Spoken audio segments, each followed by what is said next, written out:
is my research unit. And then as one of my supervisors, Sylvorian is there. And then Sirat also is one of the research units that I am also benefiting from, as Alan Kasenti, professor, is also there. Yes, and so in Ghana, I'm a lecturer, but not with University of Ghana. My university is on the screen, University of Energy and Natural Resources. Yes, Ghana. You know, there are a lot of universities in Ghana. Yes, public universities are 16 in Ghana, with University of Ghana being the foremost anyway and the oldest. Yes, so my university was established in 2011. It's one of the newest public universities, and I'm a lecturer there, and so currently pursuing my PhD, and it's an opportunity for us to engage in this. Yes, also by way of background, I've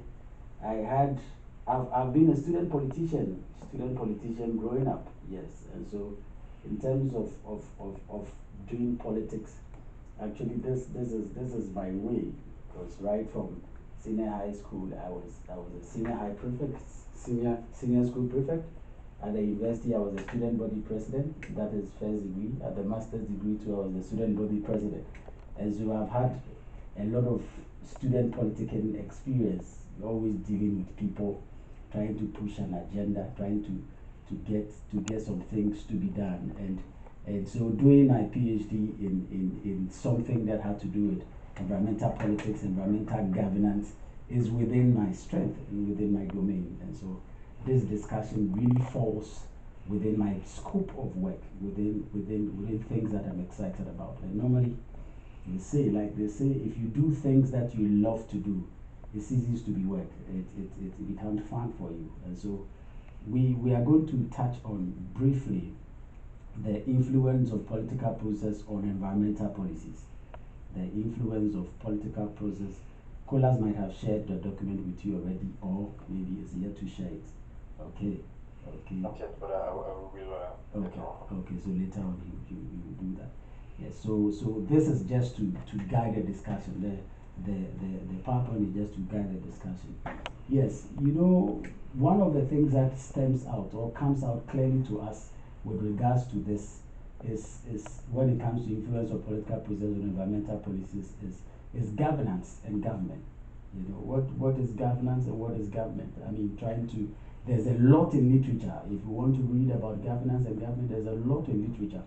But simply put, government is a group of people mandated to execute a task. If you want to just try to understand what a government is, a group of people that have been given the power by some other groups to execute certain tasks. If we want to look at political governance, like we know, I mean, in most countries, what is done is that we on some agreed number of year basis, mostly 4 years, the whole country goes to the polls to go and vote, and then they elect some people that they believe should be able to man the affairs of the nation, and they elect a president. The president will put together a team that he believes can help him to achieve a certain desired goal, and they pursue that. So as the team is together, body of representatives, and so we have senates, we have parliaments that are put in place, constituted by the people. The people vote parliamentarians to go, or senators to go and seek for their welfare. And so as they are there in parliament, and as the teams, they are together pushing a common agenda in the interest of the majority, that is government. Okay, and so government and governance goes together. Someone has defined governance as the act of administering. So one author even said that government govern, and the act of governing is governance. Okay, the same word being played around there. Yes, and so like in the area of political terrain, what the government does is in the political terrain is the governance. But we'll look at a different aspect of governance today. Yes, so if we understand it from this point of view, I want to look at it from the higher point, so that we bring it down and zero in on exactly what we want to look at for this lecture. So governments are put together and they are mandated to do things. Whenever in Africa, those of you who may be from Africa, in Africa, especially for my country, Ghana, when the light goes off, we mention the name of the president. It will shock you that if we are just there, I mean, here in France, since I came here, light has never gone off. I don't know whether it goes off in your country. But in my country, Africa, light can go off for 3 days. Okay? In Ghana, well, I don't know for the other part, there can be blackout without any information whatsoever. And the moment you are there, a light goes off. The, everybody mentions the president's name. Why would people mention the president's name? At the end of the day, the president doesn't work in Ghana. The group that works with the light, they are called the ECG, the Electricity Company of Ghana. The government doesn't work there. But why would everybody mention his name? They mention his name, and rightly so, because he has been given charge by the people to oversee the affairs of everyone in the nation. You see, because the act of governance, the act of leadership, the act of responsibility is placed right on the shoulders of the president.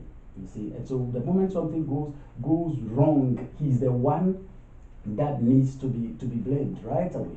And same thing would apply in France.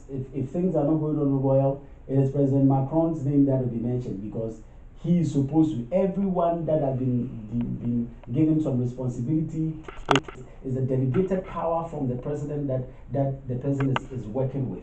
And so in Africa, most of the natural resources are put in the hands of the state. The state has responsibility over forest, over every natural resource. That's what the constitution in my country, Ghana, the constitution mandate the state to own everything. Now, the next thing, so if governments have been put in place, they have been given the opportunity to govern, then the government also has the responsibility to make sure that every aspect, including environmental policies, including forestry policies, including aviation, every aspect is manned in a way that should inure to the benefits of the people. The powers that the president has, the powers that government has from government. Somebody may say that why should government interfere with activities of environment? Well, if environmental concerns or environmental activities or environmental policies don't go well, the one who would have the last blame or the ultimate blame would be the president. And so sometimes it is rightly so that they need to trigger certain things. They need to put in place certain things to ensure that things are done and they are done properly. Although, I mean, I need to say that sometimes this power is abused anyway, because especially where I am coming from, sometimes based on the fact that everybody will blame the president, they will blame the government. If forestry issues is there's a lot of deforestation, if forestry laws are not being complied with, everybody will blame the president. Because of that, sometimes they also, I mean, take advantage of the system and corrupt things to the advantage of the ruling class. We'll touch on that later on but just for every